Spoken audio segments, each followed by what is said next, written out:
Olá pessoal, me chamo Derlânio Telésio, sou do Nordeste do Brasil, especificamente do estado de Alagoas, no município de São José da Tapera. Sou graduado em História pela Universidade Federal de Alagoas, campus do Sertão, e atualmente sou mestrando em Ciências da Religião pela Universidade Federal de Sergipe, a UFES. E pesquiso o fenômeno religioso sob o âmbito do catolicismo. Atualmente pesquiso uma congregação católica franciscana da Holanda que prestou serviços no interior de Alagoas, nos municípios de São José da Tapera, Palestina e Pão de Açúcar. O título do meu trabalho é De Brabant do Norte, Holanda, a Alagoas, Brasil. As Irmãs Franciscanas de Santo Antônio de Pádua, no Médio Sertão de Alagoas, com um recorte temporal de 1980 a 1990. O meu trabalho, a minha pesquisa, ela é dividida em 3 partes. A primeira ela vai falar sobre a questão das irmãs de Santo Antônio, como se inseriram no sertão de Alagoas, que eu intitulo como As Irmãs Franciscanas de Santo Antônio de Pádua, no Médio Sertão de Alagoas.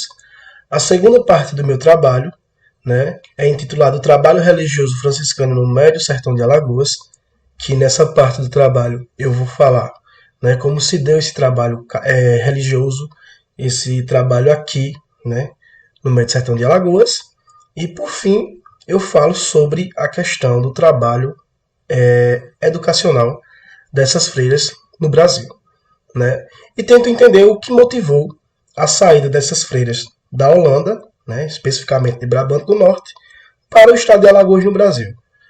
Quais foram essas motivações? Então, essa é a minha pergunta inicial, para que eu pudesse realizar esse trabalho.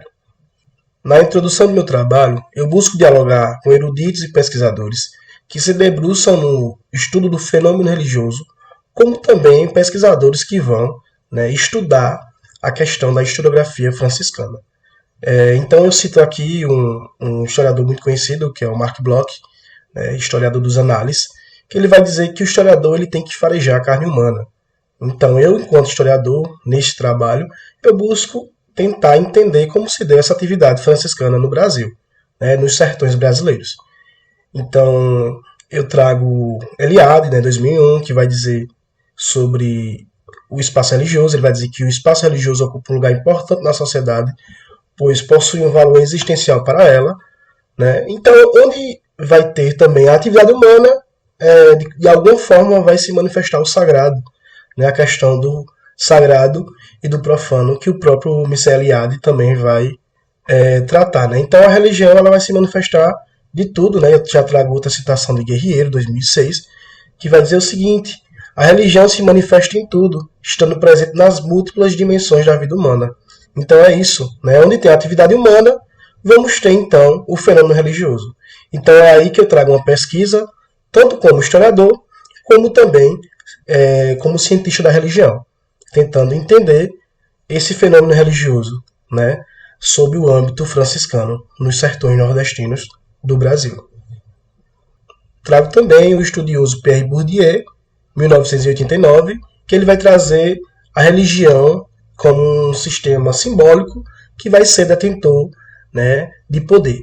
Então vai trazer, nesse caso, vou trazer a religião católica como um sistema de poder que vai gerar coerção na sociedade, que vai impor, na verdade, essa coerção na sociedade. Então é o seguinte: neste caso, a religião católica será percebida enquanto um sistema simbólico, pois é vista enquanto um veículo de poder, que é no caso da minha pesquisa, como pesquiso uma congregação católica. Então eu vou me debruçar na religião, no catolicismo. Então, para Bourdieu, o poder simbólico seria um tipo de poder tido como invisível, que apenas pode ser exercido com a cumplicidade daqueles que não querem saber que lhe estão sujeitos, ou mesmo que o exercem. Então, é uma citação direta de Bourdieu, 1989, na página 7. Então, Bourdieu vai trazer a religião como um veículo de poder. Agora, já dentro a premissa do meu trabalho, que é o espaço da mulher no campo da história religiosa, então vou trazer a mulher enquanto agente da religião católica, mesmo sabendo que o catolicismo ela é uma instituição. A Igreja Católica ela é uma instituição androcêntrica, né, em que só prioriza, né, vai dar poder a pessoas do sexo masculino, né? Então a mulher ela sempre vai ser reduzida à esfera doméstica, né, seja no que for, e sobretudo na esfera religiosa, principalmente na Igreja Católica, que é uma instituição de poder, né, e que nós vamos ver que o catolicismo ele marginaliza as mulheres. Então, trago Bourdieu novamente, né, que vai dizer que as mulheres sempre foram tratadas como objetos do homem para a manutenção do capital simbólico, né, que principalmente a questão do capital simbólico da honra, né, sob o domínio masculino. Então, as mulheres na igreja elas são subalternizadas e são tidas como coadjuvantes, né? Então, trago também citação de Roger Zitebal, 2010, que vai afirmar que o ofício religioso feminino sempre foi confinado à esfera doméstica, né? Então, como surgem as congregações católicas femininas, né? Como a franciscana, que é no caso que eu estudo, através da insatisfação dessas mulheres, né, dentro das igrejas. Então, elas preferem ir para o campo, né, realizarem trabalhos campais, né? Então, por conta dessa redução, né, do ofício da mulher na igreja à esfera doméstica, né, essa subalternização na igreja, as mulheres preferiram, né, se emancipar e ir para um trabalho campal. Aí que tem uma explosão, né, pós década de 50, né, de muitas congregações religiosas femininas. Oscar Beoso, que é um estudioso de catolicismo no Brasil, ele vai dizer o seguinte, que na década de 1950 vai existir, vai reverberar na Europa a crise do catolicismo, né, em que fizeram com que fosse necessário, né, enviar religiosos, né, da Europa para outros continentes, né, com o objetivo de conquistar, né, novos adeptos à fé católica, né, cristianizar e recristianizar, né, essas populações adjacentes e fora da Europa, né. Então nós podemos ver aqui um gráfico das séries que vai falar sobre a quantidade de congregações estrangeiras no Brasil, né, em sua maioria congregações europeias, né. Então nós podemos perceber aqui que após 1900, né, no início do século XX, as congregações masculinas e femininas no Brasil, né, estrangeiras, elas eram equivalentes.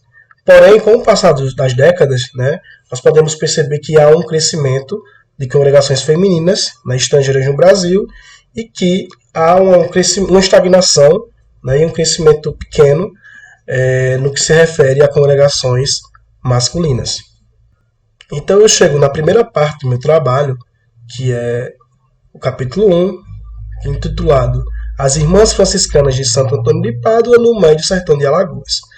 Então vocês podem perceber alguns registros fotográficos que mostram, que elucidam o trabalho franciscano, o trabalho dessas franciscanas nesse Médio Sertão de Alagoas, né? E quando eu trago esse recorte espacial de Médio Sertão de Alagoas, eu estou me referindo aos municípios de Palestina, Pão de Açúcar e São José da Tapera. Então, quando chegaram ao Sertão de Alagoas, no ano de 1966, essas irmãs se depararam com uma realidade muito preocupante, né? Pois eram municípios muito pobres e que tinham o IDH muito baixo. Inclusive, o município de São José da Tapera ele tinha o pior IDH do Brasil, né? Que é o Índice de Desenvolvimento Humano. Então, essas irmãs elas buscaram parceria, como instituições como a Cruz Vermelha, né, e outras instituições de combate à fome, à miséria, à mortalidade infantil, e buscaram, né, mudar a realidade desses sertanejos. Então, o trabalho dessas freiras, o trabalho foi muito importante para o Sertão de Alagoas, e por isso, né, essa é uma das motivações para a produção, a realização desse trabalho. Torna-se importante elucidar que o trabalho franciscano em Alagoas, né, ele existe há um bom tempo, né? Em Alagoas, os franciscanos estiveram presentes mesmo antes de ser uma unidade federativa, pois o estado de Alagoas, né, quando os franciscanos chegaram aqui, fazia parte da capitania de Pernambuco, né? Não era um estado emancipado. Então, vamos falar um pouco sobre as irmãs, né? Então, uma delas era a irmã de Anne Smith, né? Holandesa, nasceu em 29 de setembro de 1923. Aos 22 anos, decidiu participar do Convento das Irmãs de Santo Antônio, né? Então, teve sua primeira missão no Congo, né, que é um país da África Central.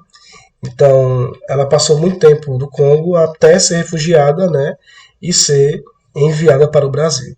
Então, ela ficou por muito tempo no Brasil e depois que chegou a uma certa idade, ela retornou para a Holanda, né, para ficar junto à família.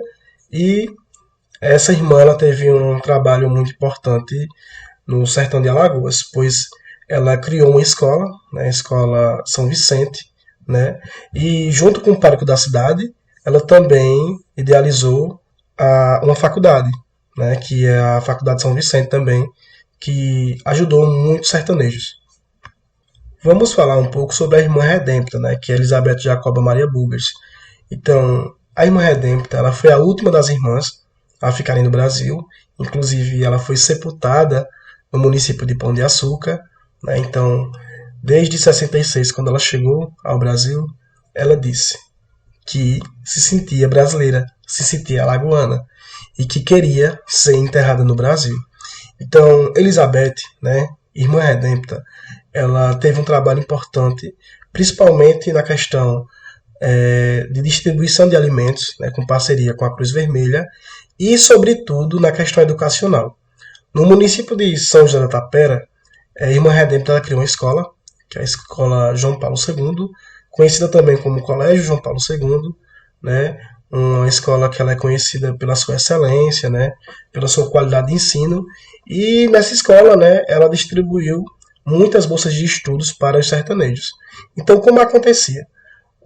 Ela ia para a Europa, né, para a Holanda, para a Bélgica, ia para alguns países da Europa, para buscar parcerias, para buscar mantimentos, e buscava padrinhos, né, pessoas para apadrinhar os sertanejos, para pagar, né, os custos desses alunos. Então ela buscava padrinhos para esses alunos e fornecia uma educação de qualidade para esses sertanejos.